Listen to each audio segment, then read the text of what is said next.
A keni pyetur ndonjëherë veten se si rajet e para të zemrës tuaj në mëngjes përcaktojnë ecurinë të gjithë ditës? Sa herë që hapim syt në mëngjes, gjëja e parë që bëjmë ashtu si shumica prej nesh, është një seri veprimesh pothuajse automatike.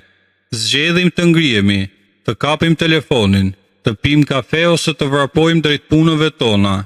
Por ja ku është e vërteta e madhe që pak njerëz e dinë.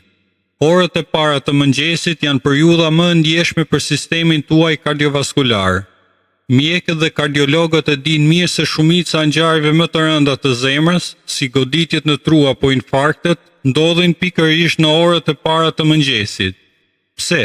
Sepse trupi po kalon nga një gjendje qetësie absolute në një gjendje aktiviteti të plotë. Sot do të flasim për 3 gabimet më të zakonshme që bëjmë pothuajse çdo ditë me një herë sa zgjohemi. Zakone që duken krejtësisht të pafajshme, por që në fakt po i shkaktojnë zemrës tuaj një stres të jashtëzakonshëm.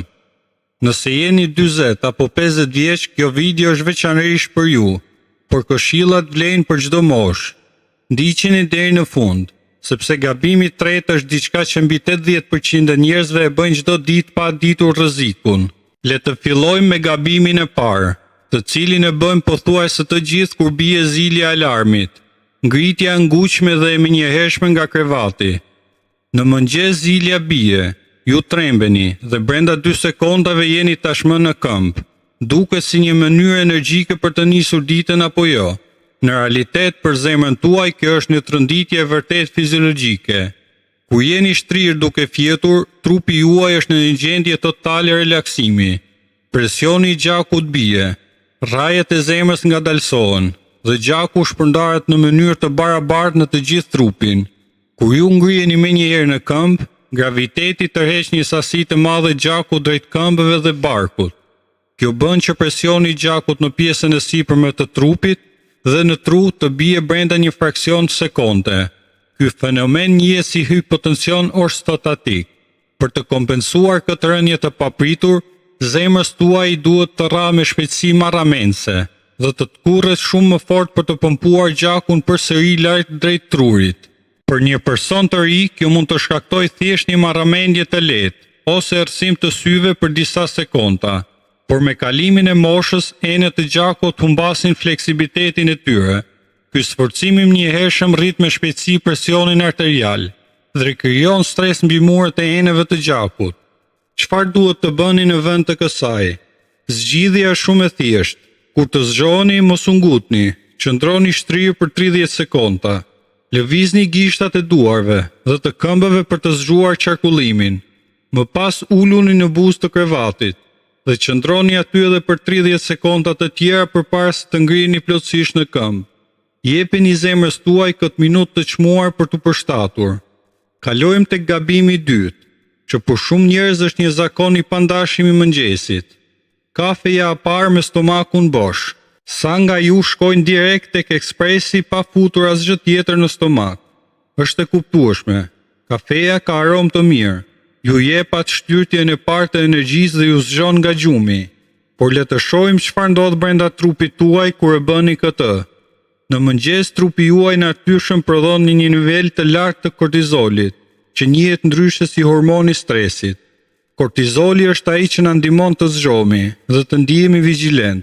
Kur ju pini kafe me stomak bosh menjëherë sa ngriheni, kafeina ndërvepron me nivelin tashmë të lartë të kortizolit. Kjo shkakton një rritje artificiale dhe të menjëhershme të kortizolit dhe adrenalinës në gjak. Si rezultat, rrajet e zemrës rriten me shpejtësi, enet e gjakut ngushtohen, presioni i gjakut pëson një ngritje të menjëhershme. Për më tepër gjatë natës trupi humbet ujë përmes frymarrjes dhe djersitjes, që do të thotë se ju zgjoheni lehtësisht. Gjaku në mëngjes është më i trashë se zakonisht. Nëse i shtoni kësaj edhe kafen e cila ka efekt diurik, ju po bëni gjakun akoma më të dëndur. Një gjak më i trashë do të thotë se zemra duhet të punojë 2 fish më fort për ta pompuar atë nëpër trup. Nuk keni pse të hiqni dorë nga kafeja juaj e dashur. Thjesht ndryshoni radhën. Pini gjithmonë 1 deri në 2 gota ujë të ngrohtë ose në temperaturë ambienti menjëherë sa të zgjoni. Uji hidraton trupin, hollon gjakun natyrshëm dhe lehtëson punën e zemrës. Vetëm pasi të keni pirë ujë, shijoni kafen tuaj. Tani arritëm te gabimi i tretë, ai që ndoshta është më me ndikim në shëndetin tonë modern. Kontrolli i telefonit që në sekondat e para të mëngjesit. A është kjo gjëja e parë që bëni? Zgjatni dorën te tavolina, kapni telefonin dhe hapni lajmet, postën apo rrjetet sociale. Kur e bëni këtë, ju po kaloni trurin tuaj direkt nga gjendja e qetësisë alfa në një gjendje me frekuencë të lartë vigjilence dhe stresi. Të lexosh një lajm negativ, apo të shohësh njoftime të shumta menjëherë sa hap syt, nxit trurin të çlirojë një dozë të menjëhershme stresi. Zemra reagon menjëherë ndaj sinjaleve emocionale. Kur merrni një stimulues stresi pa u zgjuar mirë, sistemi nervor simpatik aktivizohet. Pulsit i rritet ritmi, presioni arterial ngrihet, trupi hyn në një gjendje alarmi, luaj ose lufto. Të përjetosh këtë mikrostres çdo mëngjes, krijon një gjendje kronike tensioni në sistemin kardiovaskular. Me kalimin e muajve dhe viteve, ky stres i përsëritur në mëngjes kontribon në ngritjen e tensionit arterial dhe dëmton shëndetin e përgjithshëm të zemrës. Si ta shmangni këtë?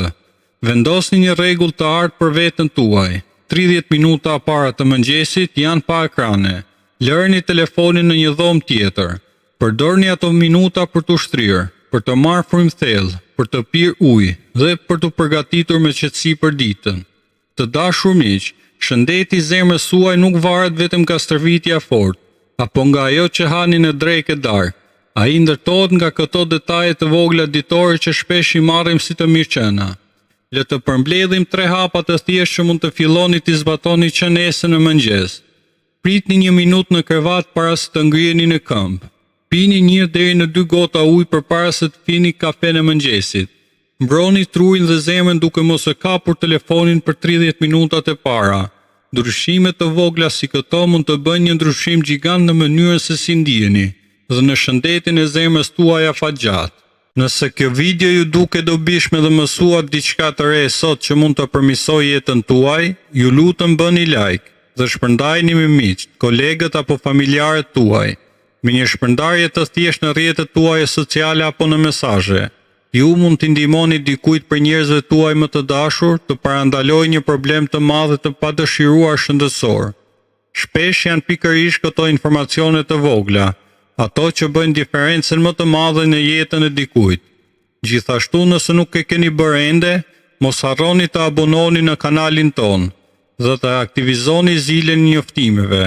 Duke klikuar te zileja, ju do të jeni gjithmonë të parë që do të merrni njoftim sa herë që ne publikojmë videot tona të reja. Në këtë kanal ne publikojmë çdo ditë këshilla praktike, zgjidhje natyrale dhe informacion mjekësor të dobishëm për shëndetin tuaj, të bazuar në shkencë dhe të lehta për të zbatuar në jetën e përditshme. Tani është radha juaj. Dua t'ju dëgjoj dhe të shkëmbej mendime së bashku në seksionin e komenteve më poshtë. Cili nga këto 3 gabime që përmendëm sot bëni më shpesh gjatë mëngjesit tuaj? A keni provuar ndonjëherë të qëndroni pa telefon apo pa kafe në 30 minutat e para pasi zgjoheni? Dhe më rëndësishmja, a jeni të gatshëm të merrni vendimin dhe ta ndryshoni këtë zakon që nga dita e nesërme? Lexoj me shumë kënaqësi çdo koment tuaj dhe mundohem t'ju përgjigjem të gjithëve. Prandaj mos hezitoni të lini përshtypjet tuaja. Ju falenderoj nga zemra për kohën, vëmendjen dhe mbështetjen që jepni çdo ditë këtij kanali. Kujdesuni për veten, tregoni vëmendje ndaj sinjaleve që ju jep trupi. Ruani shëndetin e zemrës tuaj dhe shihemi së bashku në video në radhës.